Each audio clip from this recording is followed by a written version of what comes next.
በተዋሃደው ስጋ ፍጡር ይባላል። ያ ፍጡር ስጋ ደግሞ ፈጣሪነትን ገንዘብ አድርጓልና ፈጣሪ ነው። አምላክ ሰው ነው። ሰው አምላክ ነው አንልም። አምላክ ሰው ሆነ፣ ሰው አምላክ ሆነ ግን እንላለን። መሆን ነው። ምናልባት ካልከበደን አንድ ምሳሌ ላንሳላችሁ። አንድ ምሳሌ በዚህ ምስጢር ውስጥ ስጋ ቅድመ ተዋህዶ ሩቅ ቢሲ ነው። ጊዜ ተዋህዶ ኋኝ ነው፣ መሆን ነው። ድረ ተዋህዶ መገለጥ ነው፣ ወይም ደግሞ በስጋና በመለኮት ግብር መነገር ነው። ቅድመ ተዋህዶ የነበረው ስጋ የሚገለጸው በግድ ነው። ያ ስጋ የግድ ይራባል፣ የግድ ይጠማል፣ የግድ ይደክማል። ለምን?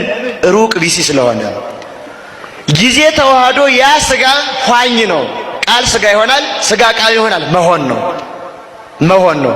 ከጊዜ ተዋህዶ በኋላ ደግሞ ያ ስጋ በመለኮት ያ መለኮት በስጋ መነገር ነው እና በጊዜ ተዋህዶ ልበሉ አክባሪ፣ ከባሪ፣ ክብር አለ። አክባሪ የምንለው አብ ወልድ መንፈስ ቅዱስ ናቸው። ከባሪ የምንለው ስጋ ነው። ክብር መሆን ግን የቃል ብቻ ነው። ለስጋ ክብር የሆነው ቃል ነው። ስጋን ያከበሩት ሶስቱ ናቸው።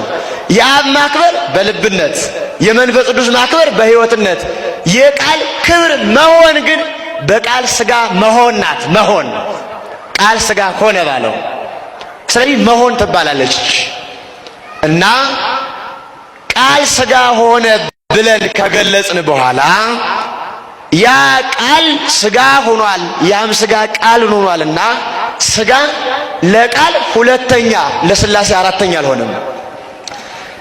ለቃል ሁለተኛ አልሆነምና አንድ አካል አንድ ባህሪ ነው። ነገር ግን መጠፋፋት የለምና ታቅቦ ነው። ታቅቦ ማለት አለመጠፋፋት። ነፍስም ስጋም ልዩ ናቸው፣ ነገር ግን በተዋህዶ ይገለጻሉ፣ አይጠፋፉም። ባለመጠፋፋት በአንድ አካል በአንድ ባህሪ ይገለጻል። ግን ስጋ መለኮት በተዋህዶ ይነገሩና በታቅቦ ይነገራሉ። በታቅቦ ሲነገር የስጋን ግብር መብላትን፣ መራብን፣ መጠማትን እንደ ሰውነቱ እናገኛለን። በተዋህዶ ሲነገር በመለኮቱ ግብር አምላክነትን፣ አለመራብን፣ አለመጠማትን እናገራለን። እንዲህ ይላል ቅዱስ ጎርጎርዮስ ዘኑሲስ ሃይማኖተ አበው ምዕራፍ 35 ወሶበሪኮ ለዝንቶ ወልዴ እንዘሄረ ወይጸም ታልቂ ለስጋ ለባይቲቱ።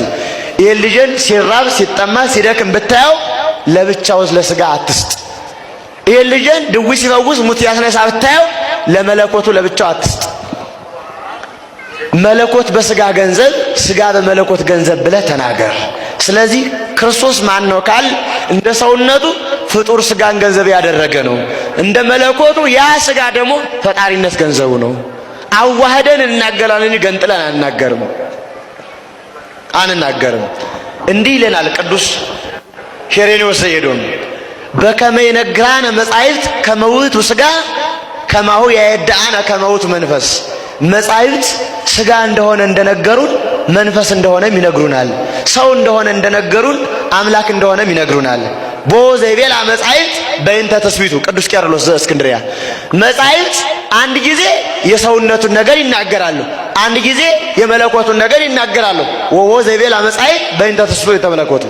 አዋህደውም ስለ መለኮቱ ስለ ትስብእቱ ይናገራሉ። ግልጽ እንዲሆንልን እንዲህ ማለት ነው። ሰው ባይሆን ፍጡር ስጋን ገንዘብ ባያደርግ ምራቁን እንትፍሎ በዓይነ ስውሩ ላይ መቀባት አይችልም። ሰው ባይሆን መለኮት ምራቅ የለውም። አምላክ ባይሆንም ምራቁ ማዳን አይችልም። ስለዚህ ያ ምራቅ የመለኮትም የትስብእትም ነው። ግልጽ ነው ሐሳቤ። ሰው ባይሆን ወደ ቃና ዘገሊላ መጠራት አይችልም። አምላክ ባይሆን ደግሞ ውሃውን የወይን ጠጅ ማድረግ አይችልም። ሰው ባይሆን በዮርዳኖስ መጠመቅ አይችልም። አምላክ ባይሆን ደግሞ አብ የምወደው ልጅ ይሄ ነው ማለት አይችልም። ሰው ባይሆን መሰቀል አይችልም። አምላክ ባይሆን ደግሞ አያድንም። ሰው ባይሆን የሕይወት እንጀራ ነኝ አይልም። አምላክ ባይሆን ደግሞ አይመገብም፣ ሕይወት አይሆንም። የሚበላ እንደ ሰውነቱ፣ አዳኝነት እንደ መለኮቱ ነው። አንዱ አካል አንዱ ባህሪ ነው። ስለዚህ በገንዘብ ባደረገው ትስብእት ፍጡር ባህሪን ገንዘብ አድርጓል። በተዋሃደው ቃል ያ ሥጋ በመለኮት ግብር ይገለጻል። እንዛሉ ሰጽነሙ ያንሶሱ በክነፈ ነፋስ ወይሰግዱለቱ መላእክት በእናቱ እቅፍ አለ፣ በኪሩቤል ጀርባ ላይም ይመላለሳል ብሎ እንደነገረን ማለት ነው።